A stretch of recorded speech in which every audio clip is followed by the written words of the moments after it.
આપવાની છે અને એ રીતે પોતાની જાતમાં વર્તન કરવાનું છે. આ વ્યક્તિ હકીકતે છે મૂળ દેશ એનો સર્બિયા છે, અત્યારનું યુગોસ્લાવિયા. એ સમયનું 1974 માં આમણે, એમનું નામ છે મરીના એબ્રોમોવિચ, બરાબર. એ વ્યક્તિએ 1974 માં એક એક્સપેરિમેન્ટ કર્યો રોડ ઉપર, ઇટાલીના રોડ ઉપર. એણે એક ટેબલ રાખ્યું અને એ ટેબલ ઉપર 72 વસ્તુઓ મૂકી, જાત જાતની. અને એ ટેબલ ઉપર 72 વસ્તુ મૂકીને એ વસ્તુની આગળ એક નોટિસ બોર્ડ માર્યું અને એમાં લખ્યું કે હું 6 કલાક સુધી એકદમ સ્થિર છું, હું કશું રિએક્ટ નહીં કરું. જે વ્યક્તિએ મારી સાથે આ 72 વસ્તુમાંથી જે કરવું હોય એ કરવાની છૂટ, રોડ ઉપર નીકળતી દરેક વ્યક્તિએ. હવે એ ટેબલ ઉપર 72 વસ્તુ હતી, એમાંથી ગુલાબનું ફૂલ પણ હતું અને એની અંદર સરસ મજાનું સોફ્ટ મોરનું પીછું હોય એવા પીછા પણ હતા, ઓર્નામેન્ટ્સ ને એવું બધું હતું. સાથે કાતર પણ હતી ને છરી પણ હતા અને બ્લેડ પણ હતી અને રિવોલ્વર પણ હતી, જેની અંદર લોડેડ રિવોલ્વર હતી, બંદૂક ભરેલી. અને 6 કલાક સુધી રસ્તા ઉપરથી જેટલા નીકળે એ બધાએ એની સાથે જે વર્તન કરવું હોય એ કરવાની છૂટ અને પોતે એકદમ સ્થિર સ્ટેચ્યુ થઈને કોઈ પ્રતિકાર ન કરે. શરૂઆતમાં લોકોને આશ્ચર્ય થયું કે આ તો કોઈ એક નવું છે, આ એક એક્સપેરિમેન્ટ કરવા માટે એને મૂક્યું હતું. એટલે જેટલા પસાર થાય એમાંથી કોઈ નીકળ્યું તો એને એમાંથી ફૂલ લઈને એના માથામાં ભરાવી દીધું સરસ મજાનું. કોઈ કે વળી ત્યાંથી લિપસ્ટિક લઈને એને લિપસ્ટિક કરી દીધી, કોઈએ કઈ ઓર્નામેન્ટ્સ પહેરાવી દીધા, કોઈએ કઈ ને કઈ પહેલી 2 કલાક સુધી બધાએ ફન વેમાં બધું લીધું, મજાક મસ્તી કરતા હતા. એને કઈ ને કઈ વસ્તુ પહેરાવે, એને અડાડે, એને કઈ બેકઅપ કરે, એવું બધું. પણ 2 કલાક પછી લોકોને જેવી ખબર પડી ને કે આ કઈ રિએક્ટ કરતા નથી અને એને ગમે તેમ કરો તો કઈ છૂટ છે, એટલે આપણી અંદરનો જે જનાવર કહે ને એ જાગૃત થાય છે.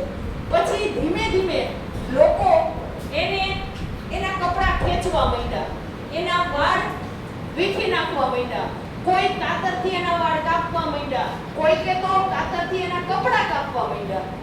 અને હદ તો ત્યારે થઈ કે કોઈ બ્લેડ લઈને એના શરીર ઉપર આમ કાપા માર્યા, રીતસરનું લોહી નીકળવા માંડે. અને છેલ્લે એક માણસે ભરેલી રિવોલ્વર લઈને એના અહીંયા જોવારે રિવોલ્વર એના ડોક ઉપર મૂકે છે કે બધું કરવાની છૂટ છે, તમારી નાખવાની છૂટ. અને પછીથી જે વિડિયો રેકોર્ડિંગ કરતા હોય ને એને આવીને એને રોક્યા અને એ રિવોલ્વર એના હાથમાંથી લઈ લીધી. અને ત્યાર પછી જે વ્યક્તિઓ એની સાથે સારું વર્તન કર્યું હતું એટલા માણસો ઊભા રહ્યા અને જેણે એની સાથે ખરાબ વર્તનો કર્યા હતા એ બધાય ત્યાંથી ફટાફટ ભાગી જાય છે. કહેવાનો મતલબ આ એક્સપિરિયન્સનો એ છે કે માણસની અંદર જેટલી સારી વૃત્તિ છે ને એટલી ખરાબ વૃત્તિ એ છે. જો તમે કોઈને બાઉન્ડરી વગર હક આપી દેશો ને તો એ તમારો ખોટો ફાયદો ઉઠાવશે. દરેક વ્યક્તિએ એક બાઉન્ડરી ડ્રો કરવી જોઈએ કે કોણ મારા જીવનમાં ક્યાં સુધી પ્રવેશી શકે. પછી એ ફ્રેન્ડશિપ હોય, પછી એ રિલેશનશિપ હોય, એ કૌટુંબિક સંબંધો હોય, દરેક જગ્યાએ તમારા ખુશીનું, તમારા ચેનનું, તમારા આનંદનું રિમોટ બીજાના હાથમાં ન આપવું. દરેકે એક બાઉન્ડરી ડ્રો કરીને રાખવી જેથી કરીને કોઈ આવીને આપણને દુખી ન કરી જાય, કોઈ આવીને આપણને હેરાન ન કરી જાય. આ બાઉન્ડરી માત્ર સંબંધ કે રિલેશનશિપ પૂરતી જ નથી.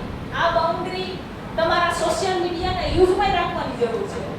તમે જ્યારે સોશિયલ મીડિયાનો યુઝ કરો છો, ફોન વાપરો છો, ત્યારે કેટલા બધા નિર્ણય તમને એમ થાય તમે કરો છો, એ તમે નથી કરતા, એ અલ્ગોરિધમ કરે છે, એ મેટા વાળા ઉપર બેઠા બેઠા કરે છે કે તમને અમુક વસ્તુઓ લેવા માટે પ્રોત્સાહિત કરે, અમુક વર્તન કરવા માટે પ્રોત્સાહિત કરે. તમારી ફીડ એ તમારું અલ્ગોરિધમ હોય છે. તમે હકીકતે એ હોતા નથી એવા તમે બની જાઓ છો. એ લોકોએ તો એક ટાર્ગેટ હોય છે, જે આખી બધી કંપનીઓ હોય છે ને વસ્તુઓના શેડિંગની, કે તમારી નજર સામે એટલી બધી એ વસ્તુ મૂકે કે તમને ફરજિયાતપણે એ વસ્તુ ગમાડવા માટે પછી તમે એને ફરજિયાત લ્યો. તમને અંદરથી ઈચ્છા નથી કે તમારી પસંદગી નથી, પણ પછી તમે એને પસંદ કરવા લાગો છો.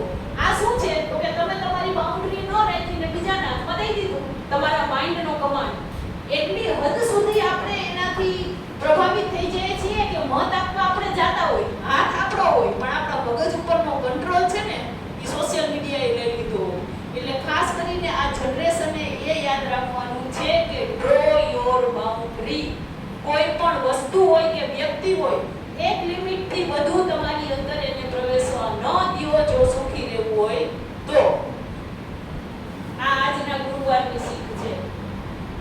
ઓકે, આનો વિડિયો તમારે જોવો હોય તો YouTube માં ઘરે જઈને રિધમ 0 એવું લખજો.